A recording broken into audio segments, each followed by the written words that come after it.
والصلاة والسلام على سید المرسلین وخاتم النبیین محمد وآلہ وصحبہ اجمعین. اما بعد فاعوذ باللہ من الشیطان الرجیم. بسم اللہ الرحمن الرحیم. ان الذین کفروا وماتوا وهم کفار فاولئک علیہم لعنۃ اللہ والملائکۃ والناس اجمعین خالدین فیہا لا يخفف عنهم العذاب ولا هم ينظرون وإلهكم إله واحد لا إله إلا هو الرحمن الرحيم.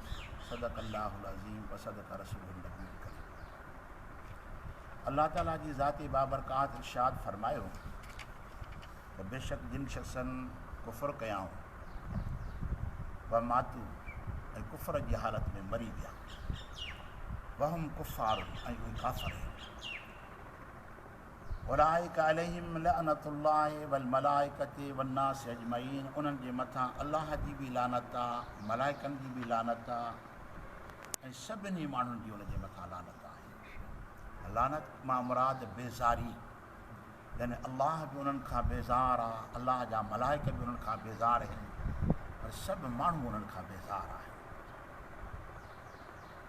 इहो लानत जो जेको लफ़्ज़ कल्ह बि अव्हां जी ख़िदमत में मां अर्ज़ु रखियो त लफ़्ज़ सकील आहे. कंहिं बि माण्हूअ जे मथां लानत न करणु घुरिजे, कंहिं जे मथां बि. अल्लाह ताला जी ज़ात बाबरकात क़ुर पाक में लानत फरमाई आहे त कंहिं शख़्स जे मथां न, बल्कि उनखे सिफ़त ॾेई करे.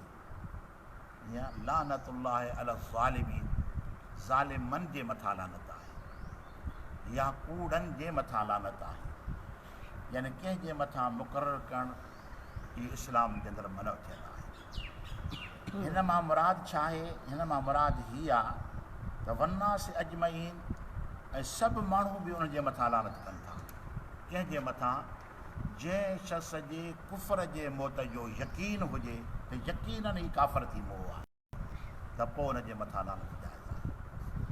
या हिन मां मुराद हीअ आहे जो क़यामत जे ॾियारे जॾहिं जहन्नम में पवंदा न, उते बेज़ारी पैदा थींदी आहे. उहो हिक ॿिए जे मथां लानत कंदा, उहो हुन जे मथां लानत कंदो, हुन जे मथां लानत कंदो. या ईअं त जेके माण्हुनि खे गुमराह कनि था ऐं माण्हू उन्हनि जे मकर में फ़रेब में उन जा ताबियो थी था वञनि ऐं ठगिजी था वञनि.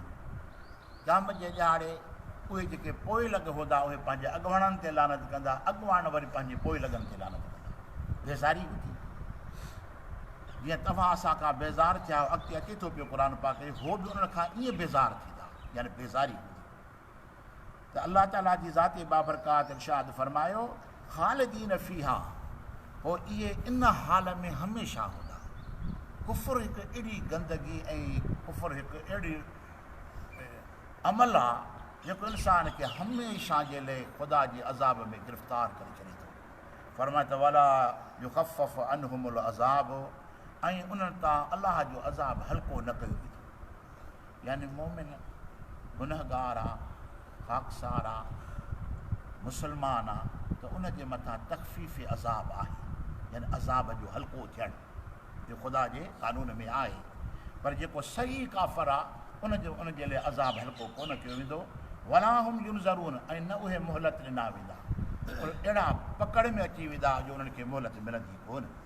अल्लाह ताला जी ज़ात बाबरकात फरमायो हिन आयतुल मुबारक जे अंदरि कुफ़ुर हिकु अहिड़ो अमल आहे जेको इंसान खे हमेशह जे लाइ नाकारा करे छॾे थो ऐं हमेशह अलाह जे अज़ाब में गिरफ़्तार करे छॾे थो.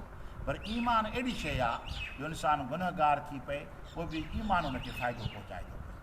अमल त वॾी शइ आहे, पर ईमान जो फ़ाइदो बि उनखे ज़रूरु मिलंदो.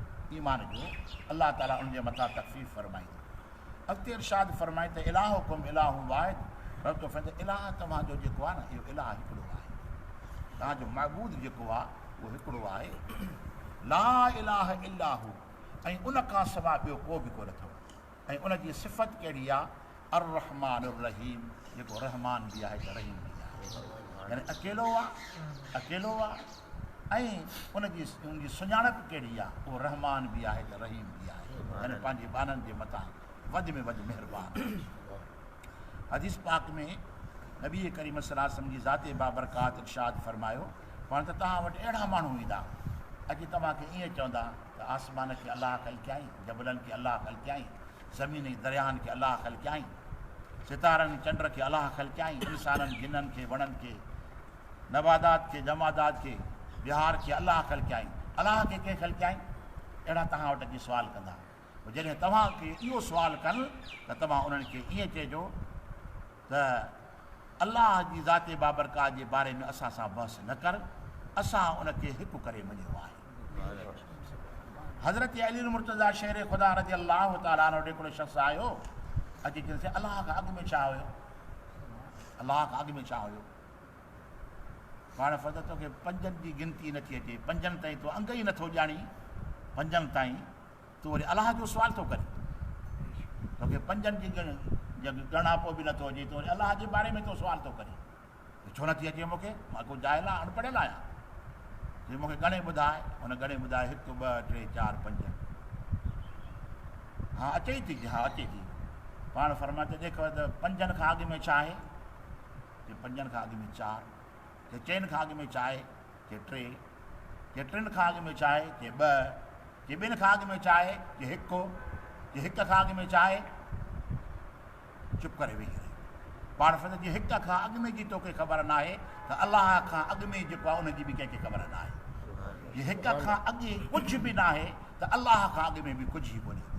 यानी उहो वहदहू ला शरीक लहू आहे, उनजी ज़ात आहे ऐं उनजी कुदरत जा निशान आहिनि। अॻिते आयत मुबारक जी काथे थी पई न, उन जा निशान मिलनि था पिया, निशान।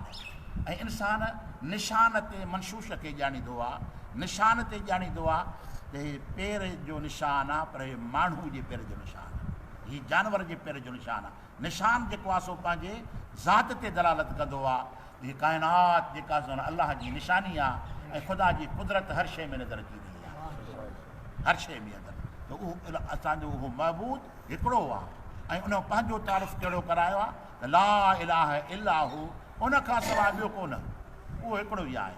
पर उनजो शान कहिड़ो आहे? अर रहमान उर रहीम, उहो रहमान बि आहे त रहीम बि आहे। अलाह ताला असांखे अमल जी तौफ़ीक़ अता फ़रमाए। वमा तौफ़ीक़ी इल्ला बिल्लाह।